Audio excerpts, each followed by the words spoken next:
So it's 5 o'clock in Albuquerque, and I'm going to start the chapter on Bessel functions, doing it the way it's done in the book. I think my idea of changing everything was unwise. So let's just go this way. I'm going to start with the answer, namely what the Bessel functions are.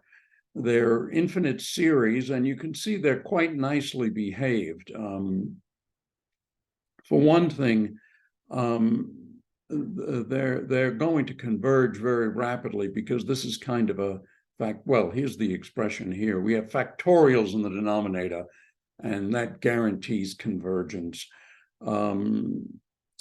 We have a Jn of z is proportional to z to the n, and then a power series that starts with 1. Well, that means then that for small z, Jn of z is going to be z to the n, and the coefficient is 1/2 to the n factorial.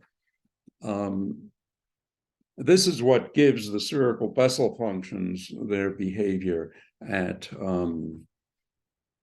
small arguments. These functions this is obviously a very convergent series. All the terms are entire. The Bessel functions themselves are entire functions. That's written here. And the parity of J sub n is -1 to the n, in the sense that Jn of minus z is -1 to the n Jn of z. You can see that from this equation here. These are all even powers of z. And here I'm assuming that n is an integer, and the sum on m is certainly an integer. Oops. I don't know what it is that Apple's made everything so touch sensitive that the slightest incorrect gesture and the world ends. You notice there are alternating signs here, and if we recall the series for sine and cosine, there are alternating signs there as well. And they, of course, arise from the fact that sine and cosine of theta arise from e to the in theta, for example, minus e to the minus in theta over 2i. This gives you the sine. Hold on, let me fix that. That gives you sine theta and e to the in theta plus e to the in plus e to the minus in theta over 2 gives you the cosine of theta. So that's where we get these alternating signs, and that's why the sine and cosine, the sine goes like this, and the cosine goes like this. Well, I'm not sure. They may have gotten out of phase.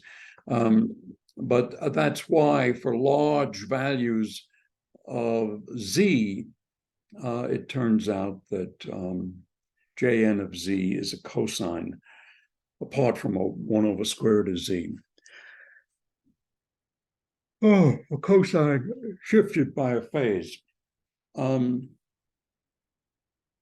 And of course, the most important thing here is that the Bessel functions obey Bessel's equation, which is d by d2 dz squared, 1/z d by dz, and then 1 minus n squared over z squared Jn of z. So this tells you a great deal on this page about Bessel functions. Here are the graphs of some Bessel functions. J0 starts at 1, but all the others start at 0. And then they just turn into things that look like trigonometric functions.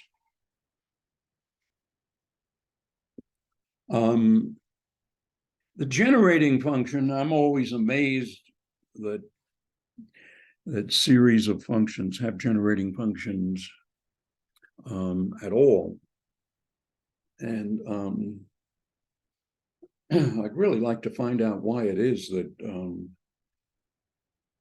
so many sets of functions do have generating functions. There's probably certainly a mathematical reason for that. I just don't happen to know it. Anyway, the generating function here is a curious, it's e to the z over 2 times a curious argument here, u minus 1 over u. Notice that the z over 2 is something that occurs all the time here in the power series. Jn of z is z over 2. It's powers of z over 2. That's why we have z over 2 here.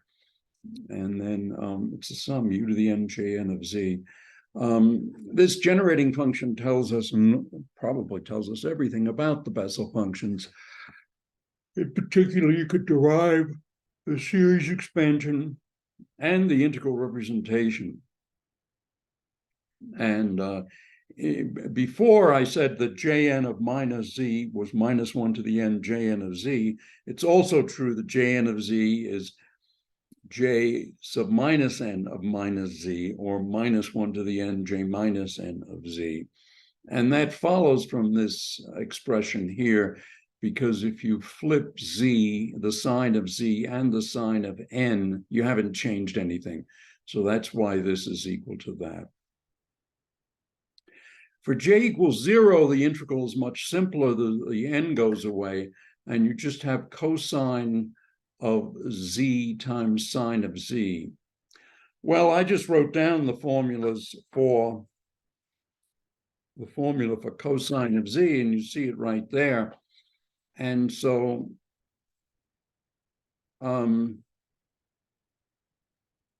this cosine of z sine theta is then e to the I z sine theta plus e to the minus I z sine theta. But if you integrate e to the I z sine theta from 0 to 2 pi, in the second half of that interval, the sign of the sine flips. And so that gives you the cosine. And then sine and cosine are periodic, period 2 pi, and one duplicates the other if you shift them, and consequently you go for sine to cosine. Sorry about yawning. So these integrals tell us in particular that jn of 0 vanishes. If you have jn of 0, that means that we have jn of 0 here, and so that is z equals 0. So this is an integral of cosine theta. God, I don't know why this occurs. That would be an integral of cosine theta. The z would go away. It would be cosine n theta integrated from 0 to pi. And that if n is equal to 1 or 2, then one gets 0.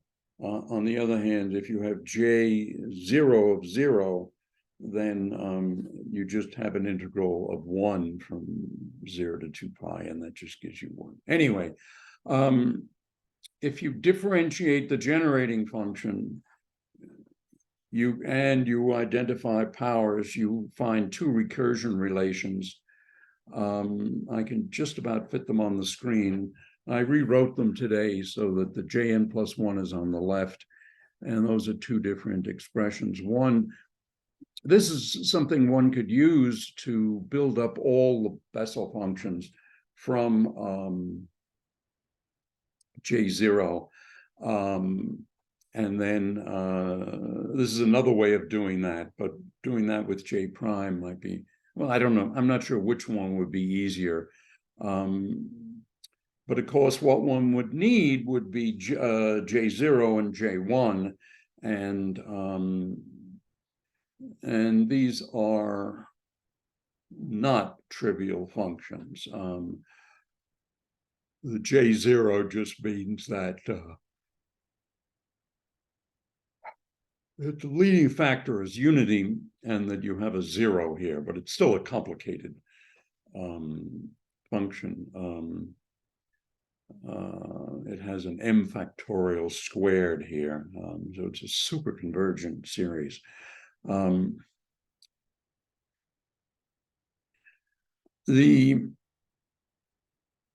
Now, remember we introduced the gamma function a couple of weeks ago, and or not, we didn't introduce it, we studied the gamma function a couple of weeks ago, when there's a generalization of n factorial.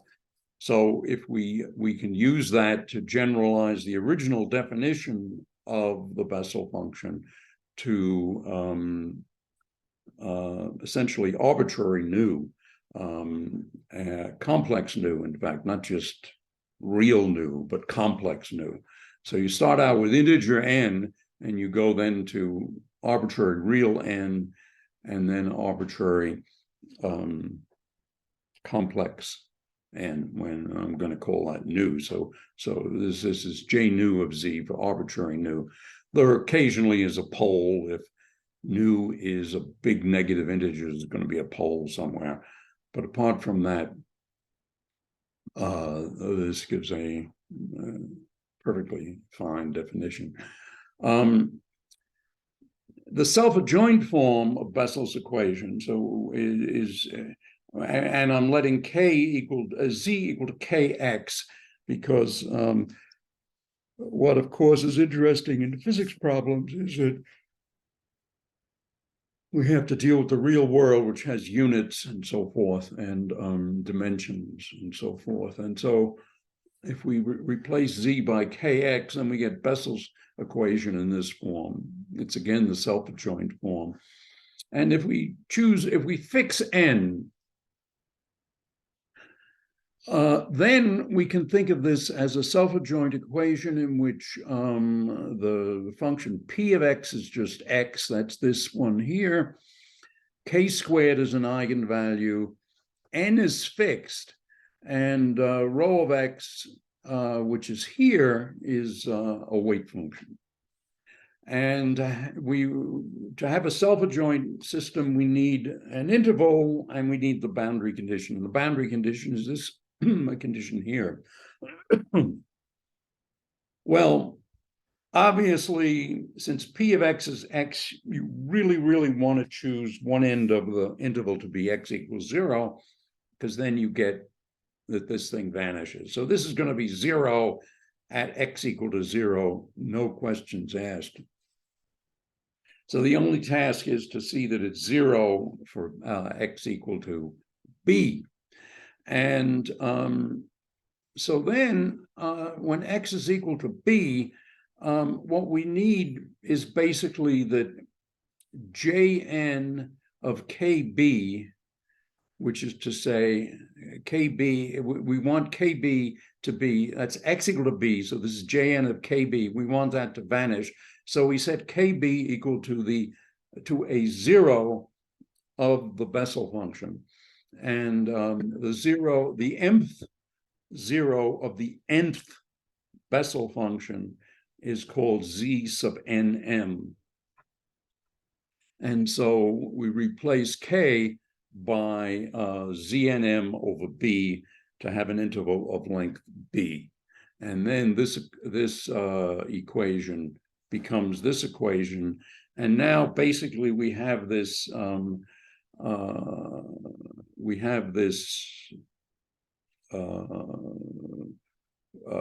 we satisfy this boundary condition. We satisfy it automatically here. There's also the issue of J prime of KB, and I think what we're saying here is that, remember, we had this domain isn't just arbitrary functions. It's one such that this thing vanishes whenever the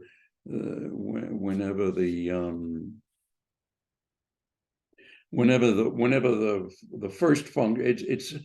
This is P of W of UV, and whenever U is good, this thing is supposed to vanish for V. Anyhow, so we satisfy this because the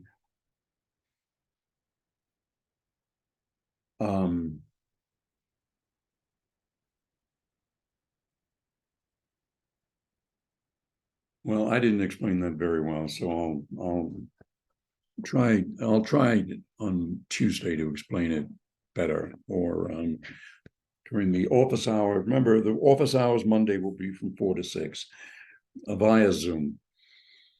Okay, so still keeping n fixed, the eigenvalues then, this k squared has turned into z squared over b squared.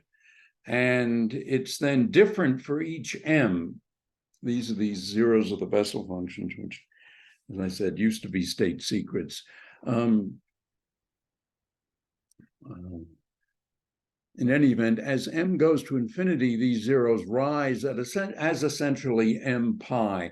That's because for large values of the argument, the Bessel function's essentially this cosine. The cosine has zeros here. So roughly speaking, k squared is m pi squared over b squared. In any event, the eigenvalues obviously go to infinity as m goes to infinity. In fact, they go linearly with m essentially. And consequently, what we have then is a Sturm-Liouville system that's complete because the eigenvalues go to infinity. Remember, when the eigenvalues go to infinity, the eigenfunctions are complete. And the orthogonality relation for the eigenfunctions are that, remember, the weight function is x. So you have two different eigenfunctions. What are the two different eigenfunctions? Well, they're Jn of z of r Jn of argument znm x over b, and the other one is Jn of argument znm prime x over b. These guys are then these are eigenfunctions. This one of eigenvalue znm over b, and this one of eigenvalue znm prime over b. And the actual value of that integral turns out to be, obviously, it's got to be a delta m prime, and the actual value is b squared over 2 j prime squared sub n of znm. In fact, the j prime squared sub n is a j squared sub nm, or j and m squared of z evaluated at znm. But these are the zeros of the nth Bessel function, not of the n plus first Bessel function. Okay, so what is the delta function relation that you get from that? Well, it turns out it's the weight function evaluated at either x or y, or remember, the weight function is x. And so this is x to the power alpha, y to the power 1 minus alpha. And I'm perhaps being a little too precious here with the weight function to power alpha and evaluated at y to the power 1 minus alpha. Normally, the way one writes this is just the weight function, period. And but since it's a delta function, it doesn't matter whether the weight function is evaluated at x or y, because this right-hand side is non-zero only when x equals y, because it's a delta function. In any event, the delta function formula then is given by this formula where you sum over all k's, that is to say, over all the zeros of the Bessel functions. And that means you sum over all the eigenfunctions, because the eigenfunctions, remember, are the jn's of the zero of the Bessel function times x divided by b. If we set n equal to 1, so we're dealing with the first Bessel function, and we set b equal to 1, so we have an interval that we choose to be of length 0 to length 1, going from 0 to 1, then b drops out, well, b just turns into unity, and the expression looks like this. And I plotted that here. This, by the way, is the sum of the first 100,000 terms of the alpha of the series for alpha equal to a half, and it's the sum for delta of x minus a half. And I'm plotting it from just in the vicinity of 1/2. And what you notice here is that the scale here is 10 to the 5th in the vertical direction. But in this direction, it's basically 10 to the minus, let's see, it goes from, it's 2 1,000ths. And the vertical. So the difference in scale of the two axes is 10 to the 8th. So this is really dramatic, this spike. I mean, it doesn't look at all. In other words, if the axes were the same and this were the height of the delta function, you couldn't see any of these wiggles. You would just see a spike. All right, so what does this delta function tell us? Well, the delta function, or equivalently the completeness of the eigenfunctions of Bessel's equation, allow us to expand any twice differentiable function in terms of Bessel functions. And the coefficients then are given by, you can find them from this delta function relation, they're given by this expression. And the orthogonality relation on an infinite interval. So this has been a break here. We were always talking about an interval 0 to b. Here we're switching to an interval, an infinite interval. We go from 0 to infinity, and it looks like that. And you might say, well, why are we doing 0 to infinity? Well, the Bessel functions are used mainly when you have azimuthal symmetry, and you might be considering a waveguide going from k equal to 0 to k equal to infinity, like that. Bessel's drum is the standard example of this, and let's see, I can probably pull up Bessel's drum pretty easily here. So let me go to wiki Bessel functions.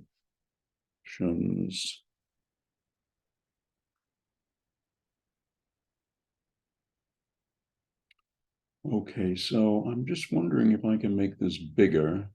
Yeah, here we are. Okay, so here's Bessel's drum.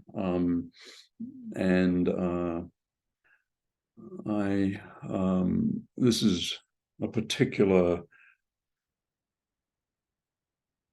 way of playing Bessel's drum, I guess. Anyway, notice that nothing changes at the circumference. That's, of course, because the fabric of the drum is held fixed at the edge. Well, I don't need to explain to you what a drum is. It's kind of silly. Anyway, I think it's probably useful to go through this to understand how it is that that one gets Bessel's equation to describe the surface of a drum. So let's say that it's a disk of a certain radius. I forget what the radius is here. Well, anyway, we'll come to it at some point here.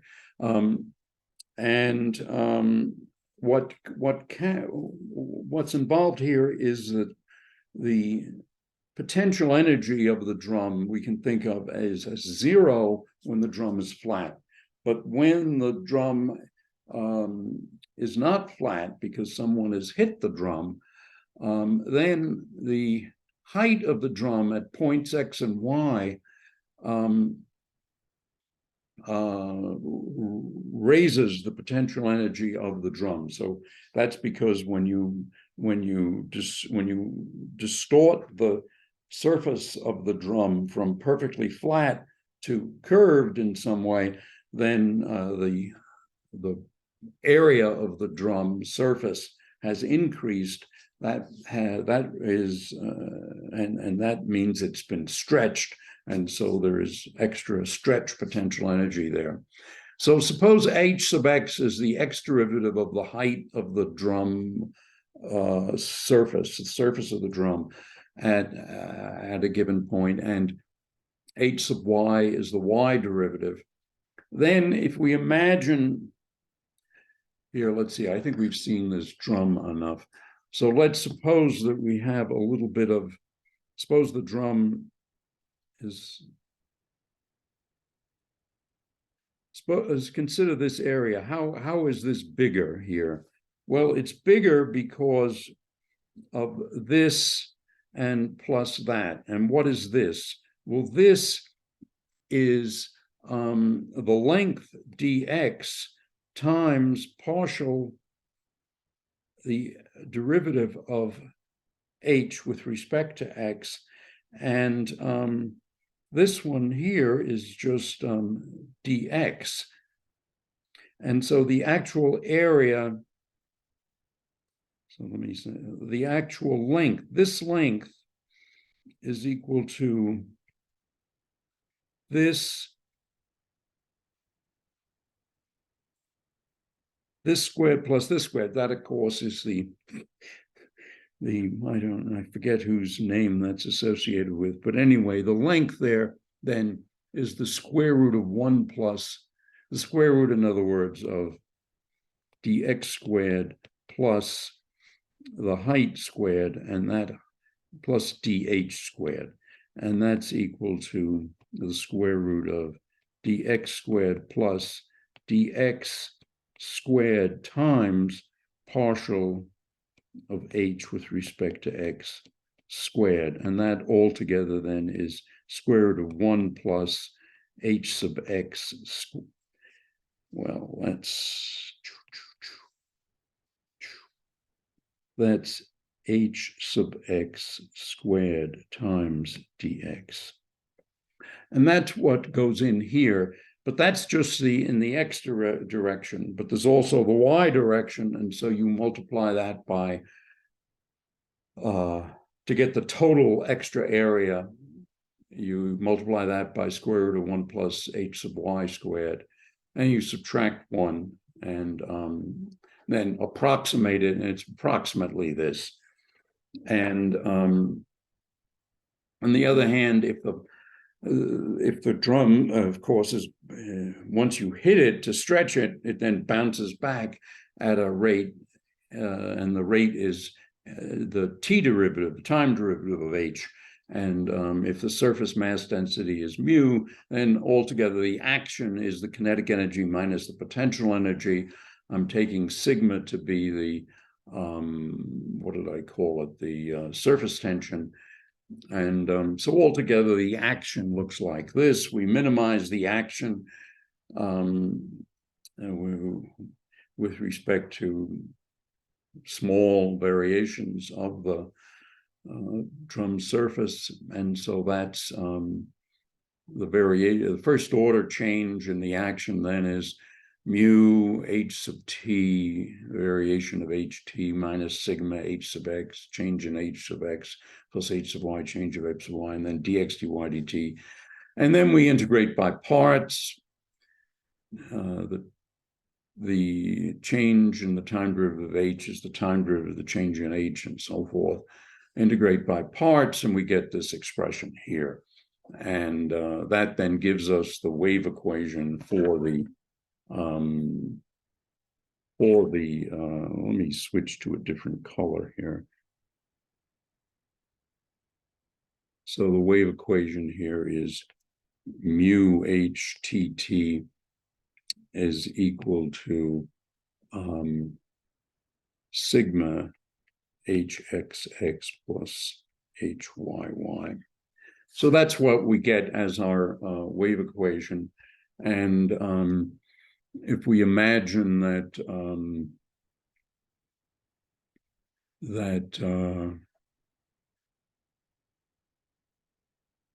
that we set h equal to an s of t times v of x and y. I think I really probably should have used h there. I don't know why I switched. Well, all right, I said h equal to s times v. This is the vertical direction. This equation, which is Helmholtz's equation, 2 dimensions, it's separable. Then we can rewrite it this way: STT over S sigma over mu Laplacian of V over V minus omega squared. And so what we find is the eigenvalues of the Helmholtz equation, then we call them lambda. Then the frequency is the square root of sigma lambda over mu. And the time dependence looks like this. So A and T0 are constants, depending on how hard you hit the drum. So that's a sine of this sigma lambda over mu T minus T0. And now we go to this part of the equation that involves just constants and then delta V, Laplacian of V over V. That's Helmholtz's equation. It's separable if we go to polar coordinates r and theta. We then get we get this equation, and we then set this equation. Well, we get Helmholtz. We just have Helmholtz's equation in polar coordinates. We then set v to be u times h, and then we get this equation for u and another one for h. The h equation is simpler, and this is the theta equation basically. And then we have here the r equation, and that then is Bessel's equation. And this equation here equal to n squared, you set that, you can see that in the self-adjoint form, it looks like this. And it has, of course, to vanish when r is equal to r sub d, the rim of the drum. So the solutions are the Bessel functions, and involving the zeros of the Bessel function and r sub d. So when r is equal to r sub d, Jn vanishes because it's Jn evaluated at the nth zero of the nth Bessel function. The equation then looks like this, and this is, in other words, the self-adjoint form of this, the radial displacement, or the vertical displacement as a function of the distance from the center of the drum. And altogether, you get a very complicated expression here, which can describe various people playing drums. I don't know very much about drums. When I was a very, very young child, I wanted drums for Christmas, but my parents didn't think that was the greatest idea. Anyway, another example, and I just, as I said, I was thinking about spinning black holes and so forth, and wondering about the radiation from charged particles moving rapidly around spinning black holes. And the deal is that when they're relativistic, the radiation is in the, let me just show you here. This is the vertical axis, okay? So this is the angle theta. Oh, God. This, Jesus, God almighty, what is happening here? This thing, this, I don't know. I mean, Apple thinks it's so goddamn cute. So look at that, will you?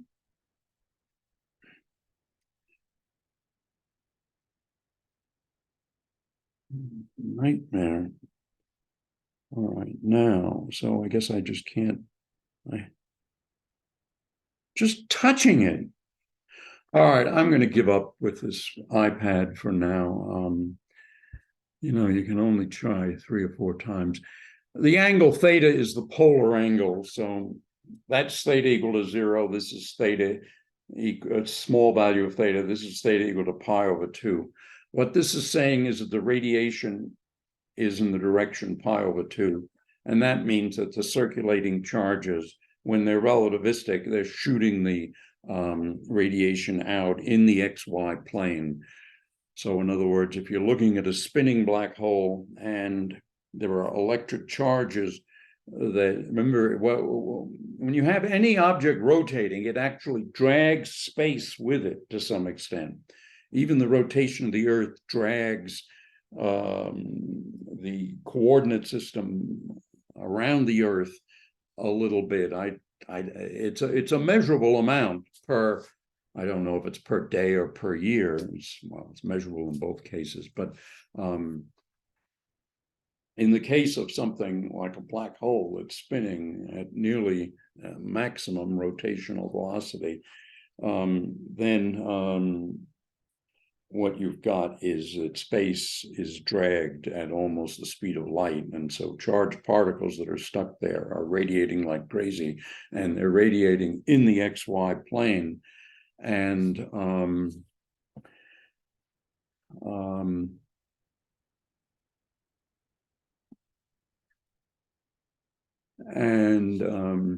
the other hand, if you have a charge moving slowly in the XY plane, then it's radiating mainly in the vertical direction. And so that's kind of what you expect. This is, I didn't actually calculate this. I just took it from a calculation that's due to Schwinger. And let me show you the book that's, this is a book on classical electrodynamics. And Schwinger was a remarkable lecturer. He was, Roy Glauber once said to me that he was the best lecturer at Harvard. And in fact, I think Glauber was right. Glauber was a Schwinger student, actually. And what Schwinger did in the Second World War, he was invited to the Manhattan Project, but he said, no, he'd rather do something that would shorten the war in Europe. And so he worked on radar and made enormous contributions to radar, to American Allied radar. So the power into solid angle omega is then given by this expression, a constant out in front. Beta is V over C. So you see it goes as the 4th power of the speed. And 2nd power of the charge. And it's a sum over all n from 1 to infinity. And there's a J prime term and a J over beta tan theta. And so you see here when theta is equal to 0, this term is fairly small, but as theta goes to pi over 2, this thing increases. On the other hand, this one also increases as, well, I'm not going to try to analyze this. I actually wrote a program to plot this, and that's what you get. Helmholtz's equation. Well, this many times we've seen many examples of Helmholtz's equation, and we started seeing it in section 3 of chapter 7. It separates in cylindrical coordinates and in several other coordinate systems, and most notably in spherical coordinates, and most simply in rectangular coordinates. In cylindrical coordinates, you can write it as B of rho, phi of z, phi of phi, and z of z. And I think I should have, in various equations in this book I've used capital Greek rho. The problem with that is that capital Greek rho is the same as an English capital P. And so I think I should change all of those rows to capital B, B for Bessel. In any event, this function, if we put it into Bessel's equation, into the Helmholtz equation, we get this expression here. And then if we substitute V as B phi Z, and then divide by B phi Z, what we find is that B has to satisfy Bessel's equations, and phi and Z satisfy much simpler equations. And there are two possibilities. There is this possibility where effectively we have a k squared here and a minus k squared there. And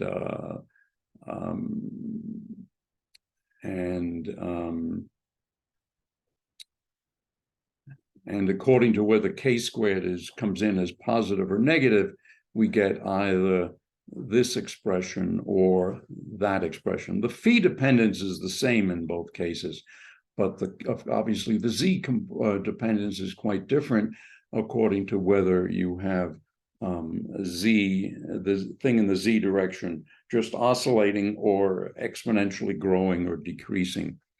And so in the first case, that's this case, the blue case. In the first case, the solution that's finite at the origin is just what you'd expect, Jn of the square root of a squared plus k squared times rho.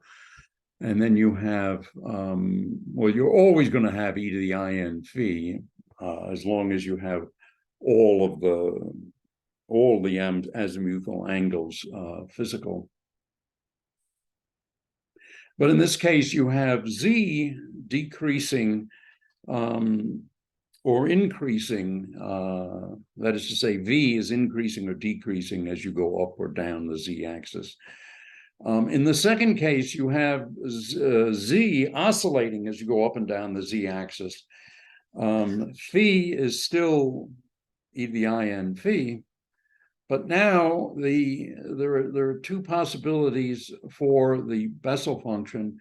There's the case where k squared is less than a squared, and then you have a square root of a squared minus k squared, or k squared is greater than a squared, then you have square root of k squared minus a squared, where this in is the modified Bessel function, which has an I to the minus nu in it in order to keep it real. Here we were talking about in, where n is an integer. Here I've extended it to the case for basically arbitrary complex nu. Modified Bessel functions also occur in solutions of the diffusion equation. The diffusion equation is like Helmholtz's equation, but there's a v dot on the other side and a diffusion constant here. In this case, you can again set v equal to b phi z. You get a solution if B satisfies Bessel's equation, while phi and z do their normal thing, or B satisfies a slightly different Bessel equation, and phi again phi is always the same, but here z is exponentially increasing or decreasing, and here it's oscillating as you go up and down the z-axis. N has to be an integer if all the angles around the z-axis correspond to the physical region. The idea there is, you see, that I'm going to actually take advantage of the fact that we can't use the iPad because it's just gotten too cranky. And just use one huge screen here. I can make this even bigger. So let's see, where was I? I think I have to go.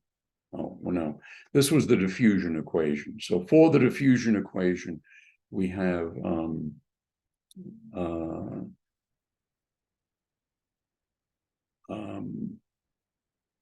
well, in the diffusion equation, after you've put in the time dependence, you then get this expression, and you then have these various possible solutions.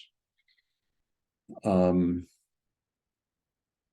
let's just look at the difference, and the focus here is not on the diffusion equation; it's on different forms of Helmholtz's equation. So here it's Laplacian of v is equal to a squared v, and up here it was minus Laplacian of v equals a squared v. So we're switching the sign of a squared, and so you see over here if v is increasing with time, then you're going to get this equation. Whereas if it's oscillating with time, you're going to get the other case. But anyway, let's look at this case. The point is we're focusing on the spatial equation, not on the space-time equation, which is what we have here. So here, then, for positive A, we have a solution of the Helmholtz equation if, again, B satisfies this best form of Bessel's equation. Phi is always the same, and Z now is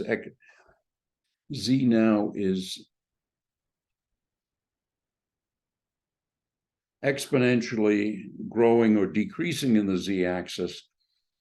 And in that case, we have this version of Bessel's equation. If phi was oscillating, we have this version of Bessel's equation. If phi is exponentially increasing or decreasing, we have this version of Bessel's equation. So it's whether it's the sine of k squared. And in the first case, so let's look at the first case. The first case is where the thing oscillates as you go up and down the z-axis.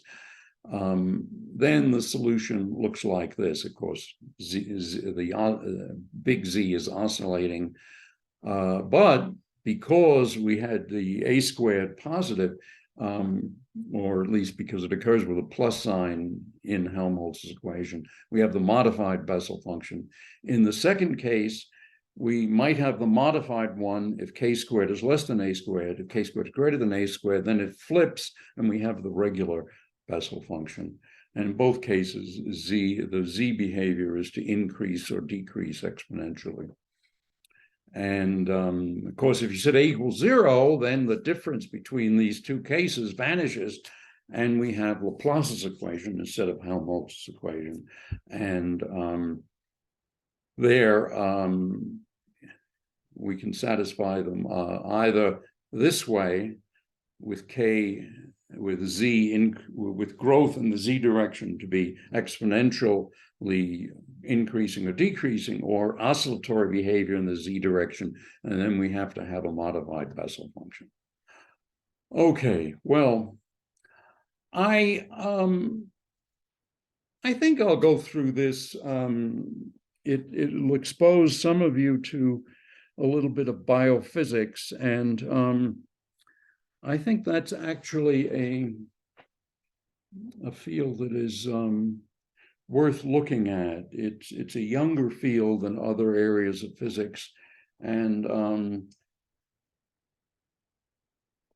it's also a field that's not so dependent upon the whims of Congress or of the presidential administration, as is particle physics, where the budgets for particle accelerators are in the billions of dollars. We should go down from particle accelerators to neutrino experiments. You go down from billions to perhaps tens or hundreds of millions of dollars. And then when you go down to biophysics experiments, you go down to tens or hundreds of thousands of dollars. And so, and moreover, the biophysics field is partly funded by NIH, the National Institutes of Health, and their budget is of the order of 30 or 40 billion dollars a year, whereas the NSF budget, the entire NSF budget, all fields of science, is something like 5 or 6 billion. This, by the way, is a reason why I think in 100 years, the leading countries in science will be India and China, and that's because in those countries, they really value learning. In this country, we value money and football and basketball, and to some, even baseball has fallen out of favor.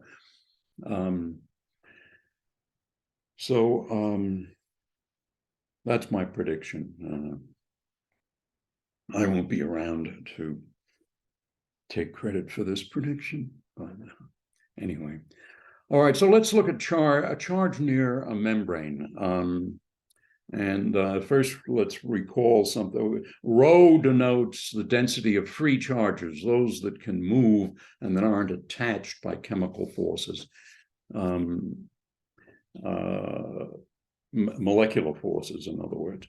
The Maxwell equations are Gauss's law for the divergence of the electric displacement. And if we're not talking about nerves, where we have signals going down the nerve, and so we have time dependence. If we're just looking at the electrostatic situation, then we have Faraday's law just turns into the curl of E vanishes. And the electric field is just the gradient of potential. So we've all electromagnetisms collapse to a single function, V. And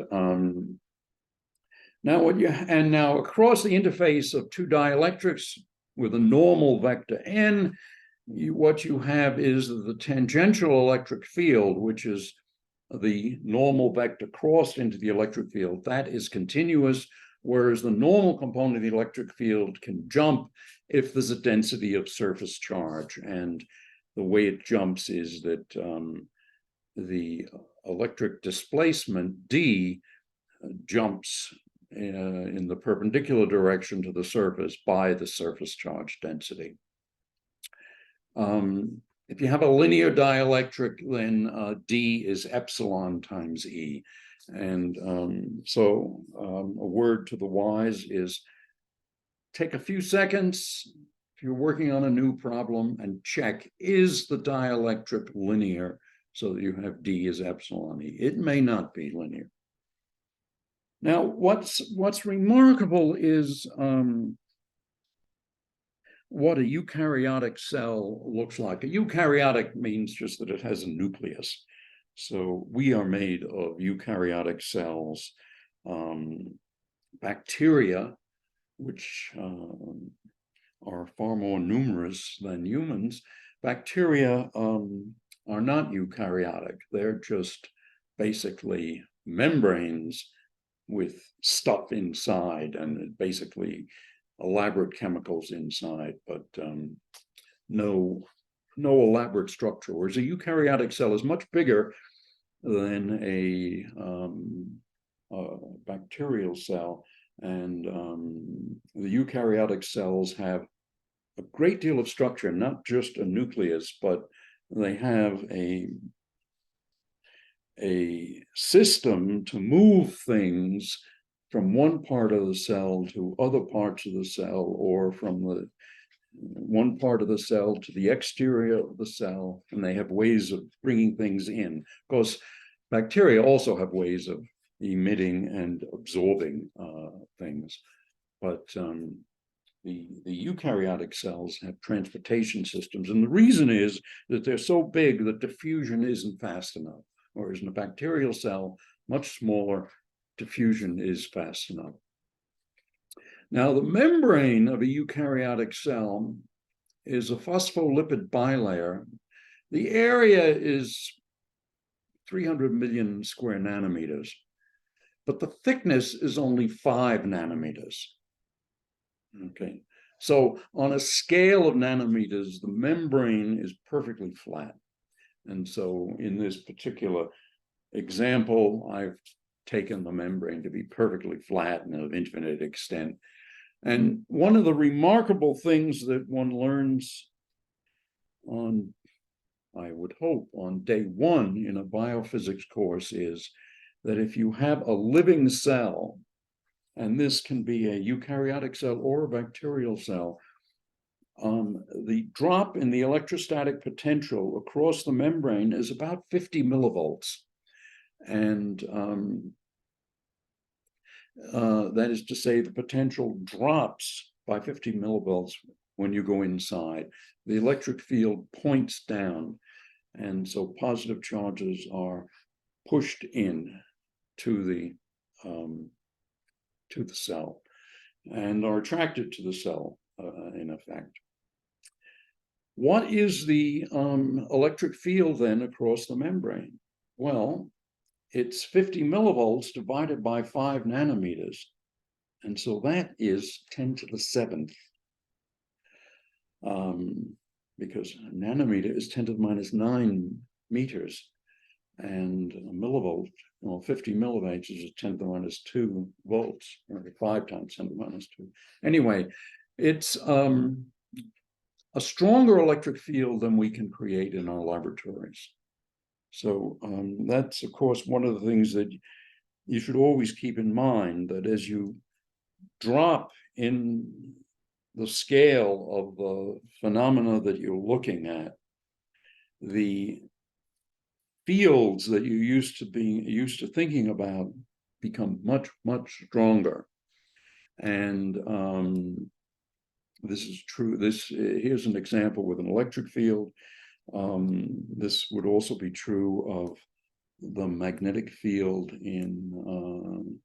that would be generated by nerve impulses, and the electric field inside an atom, the electric fields inside a nucleus, and then inside a nucleon, the chromoelectric fields, just extraordinarily strong. And if the quarks themselves are composed of smaller particles, then the strengths of those fields are just absolutely of sizes that we've never encountered.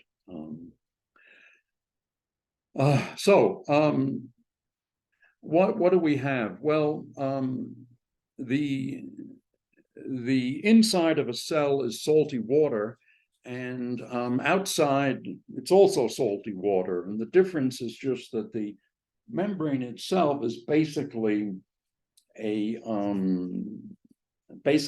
fat. And what is fat? Fat is chains of carbon with 2 hydrogen, or at least that's a saturated fat. And in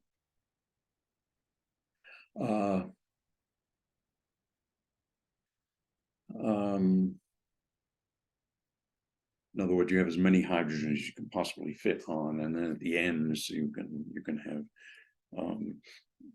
3 hydrogens at both ends of the chain of carbons. Anyway, what we have then is that this permittivity we can take as the permittivity of the lipid bilayer, lipid just means fat, is twice the electric constant, whereas the permittivity of water is very high. It's 80 times the electric constant. And cytosol is also salty water. These are both cases salty water. That's why it's 80. If it were pure water, I'm not sure what it is for pure water. I don't remember. And remember, water itself is basically a fluid of electric dipoles, because the H2O, the O is negative and the two H's are slightly positive. And when I say slightly, I'm saying that it's less than the charge of a proton.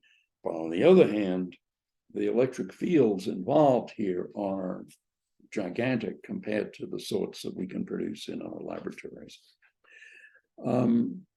So if we want to compute the electrostatic potential at a point H above the z-axis perpendicular to the flat membrane, it's cylindrically symmetric, so we have azimuthal symmetry. So we would have these, but we'd have to set n equals 0, so we go to J0, and we can imagine that these fields decrease. They're certainly not going to oscillate as you go up and down. They're going to decrease basically, and so basically you have J0 k rho times e to the plus or minus kz, and it's going to be e to the minus kz going up and e to the plus kz going down, and so one can rewrite them as an integral over k of J0 k rho and all possible k's. And to get a Green's function, what we use is Schwinger's formula, which is equation 157 of chapter 6 of that book that I just showed you. It's as I said, he was not simply a Nobel laureate, but his ability to compute things analytically was probably the greatest of, I don't know if it's of all time, but certainly of the time in which he lived. Feynman was his rival, and of course Feynman was equally brilliant, but Feynman was more in the imaginative direction and Schwinger was more in the computational direction. But both were extraordinary in both directions. Anyway, so you can expand it in the salty water this way. I think I've gone far enough with this example. You can read it if you want yourselves. And we have enough time, I think, to do cylindrical waveguides. So here I introduced a notation that I thought was appropriate. Whether it is or not, I don't know. What we're going to have is a time dependence that's very simple, e to the minus I omega t, okay?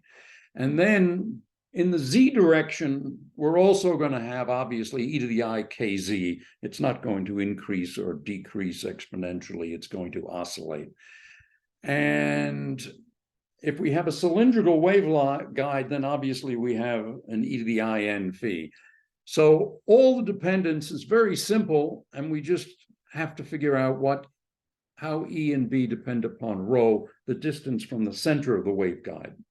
So the waveguide is basically a cylinder of copper, and inside you have either a vacuum or you have air or you have something like wax. But whatever you have inside, it's electrically like a vacuum, whereas the waveguide itself is copper, which is to say it's almost perfectly conducting. And so these E and B, though, are still 3 vectors. And so I'm using E super rho to mean the coefficient of rho hat in the electric field. E super phi, the coefficient of phi hat, and E super Z, the coefficient of Z hat. And the same thing for the B's. And we can imagine in the waveguide, I call it evacuated, in other words, vacuum. And the radius of the cylinder is R, and it's perfectly conducting. And so then what do you have as the boundary conditions? Well, the parallel components of E, when you get close to the surface of the waveguide, in other words, rho equal to R, obviously that has to vanish. And so that's the Z component has to vanish. The phi component has to vanish because that's also parallel. And the other one is the normal component of B has to vanish. So these are three boundary conditions. And now if you take the curl of E equal to minus B dot and curl of B equal to E dot over C,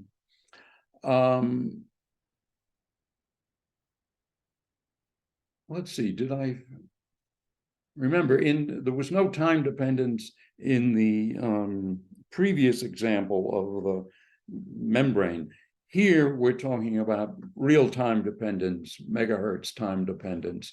And so we have to use, obviously, actual Maxwell's equations. And inside the waveguide, we imagine that it's vacuum, so we can use the vacuum Maxwell equations, which make everything a lot simpler, or somewhat simpler.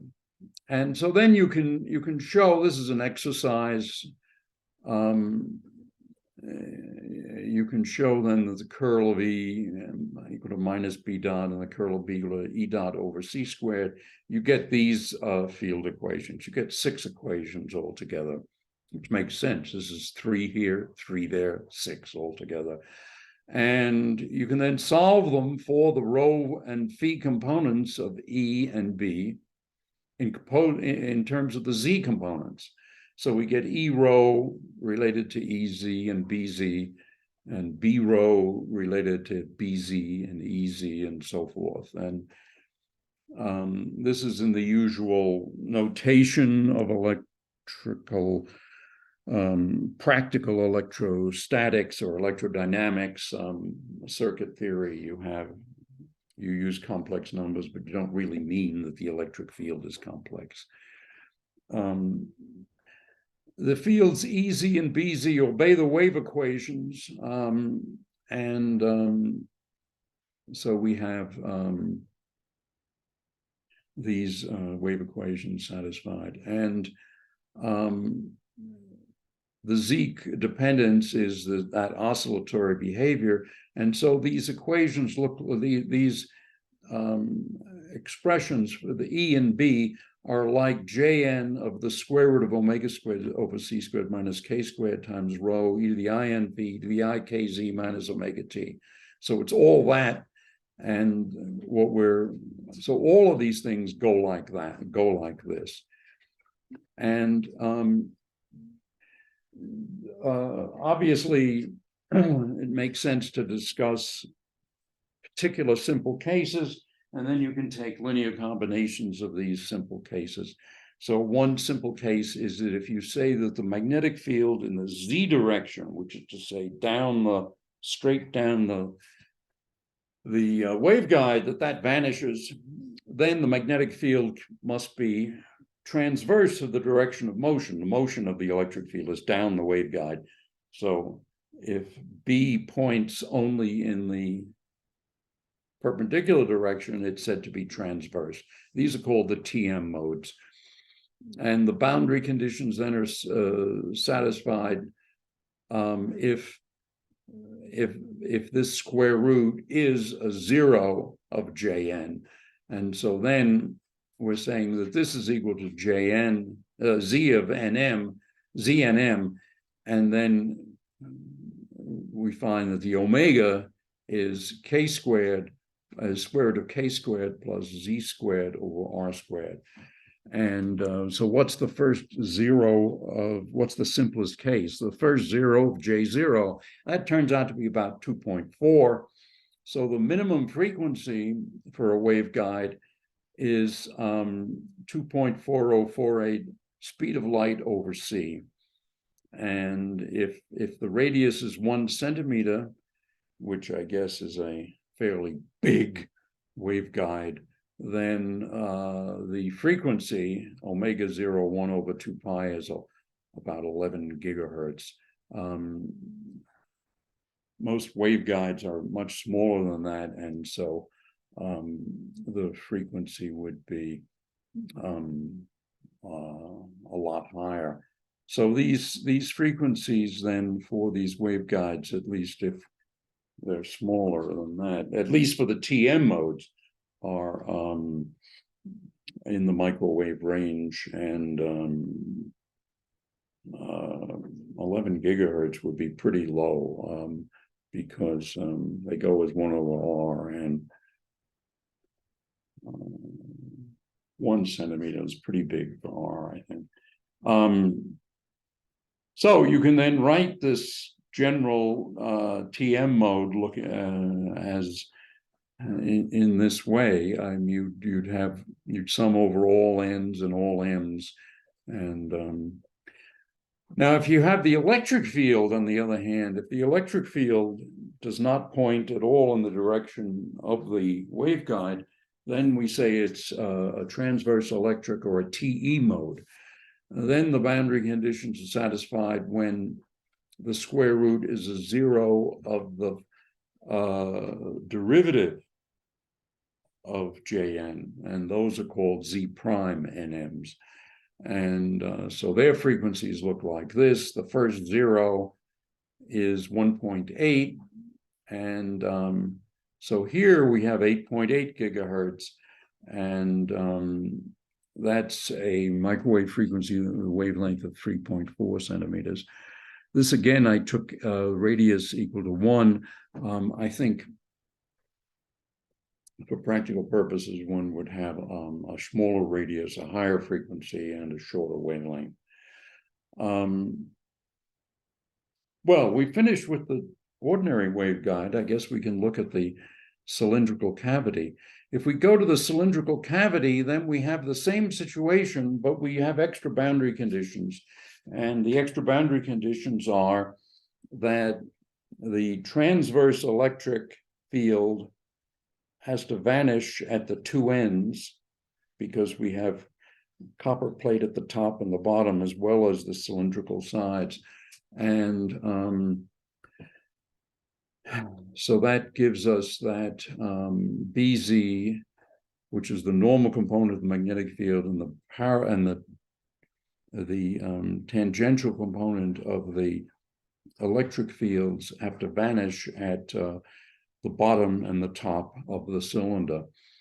And if you work through all that, you get that the TE modes, BZ is given by this, and for the TM modes, EZ is given by this.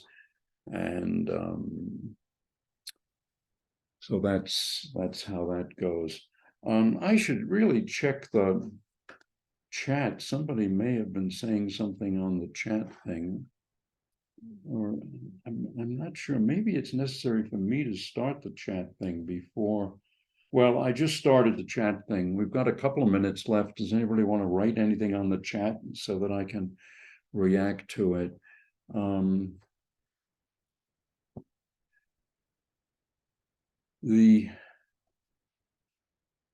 The Bessel functions of the second kind, well, these are the ones that diverge at z equal to 0.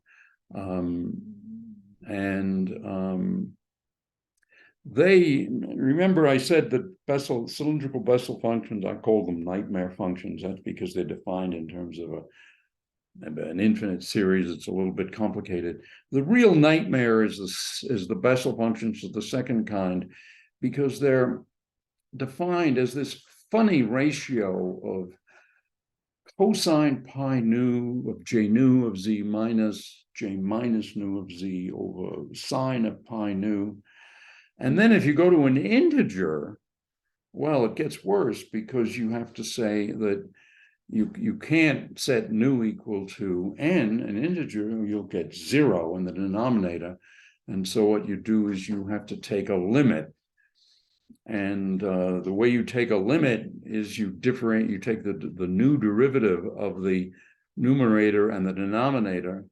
And then what you find is that you get yn of z is then the 1 over pi times the partial of j nu of z with respect to nu minus, evaluated at nu equal to n, and then minus 1 to the n, the partial of j minus nu with respect to nu at z, and then you evaluate that at nu equal to n.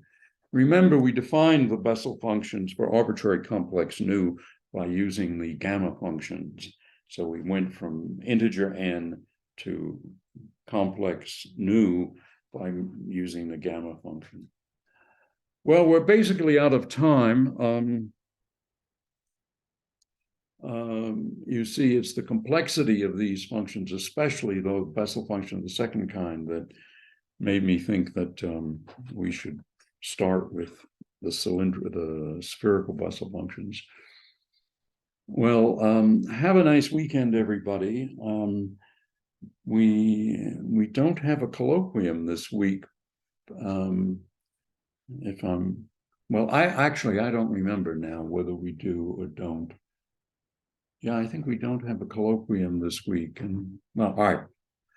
I haven't looked at the colloquium schedule in the last few hours, so I don't really remember. There was a cancellation, and so one Friday is going to be a holiday, at least at 3:30.